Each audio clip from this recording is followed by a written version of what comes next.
लाड़कानी वेझो शाख में वेंझण दौरान नींगर ऐं नौजवान बुढ़ी फोत थी विया आहिनि। रहमतपुर वासी जमील अबड़ो ऐं रेलवे कॉलोनी वासी नींगर राजा नुहाणी शाख में वेंझण दौरान बुड़ी विया।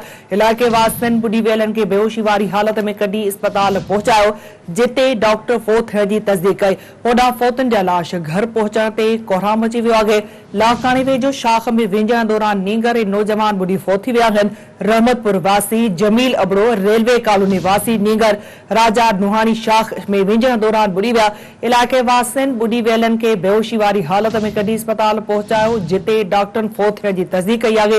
वधीक अपडेट्स लाइ राब्तो कयो आहे लाड़कानी में सिंध टीवी न्यूज़ जे ब्यूरो चीफ ज़फर अबड़ो सां। ज़फर, अपडेट कजो, इहो वाक़ियो कीअं थियो आहे? शाख है उनमें वेझे ते ॿ जेके नींगर आहिनि उहे बुढ़ी बेहोश थी विया, जिनखे लाड़काना अस्पताल जे हसन वारे शोबे में आंदो आयो, जिते डॉक्टर उन्हनि जे फोत थियण जी तस्दीक कई आहे।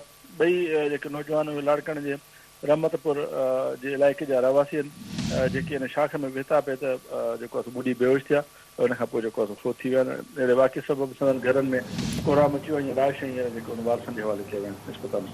ठीकु आहे ज़फर, अपडेट करण लाइ वॾी महिरबानी अव्हां जी।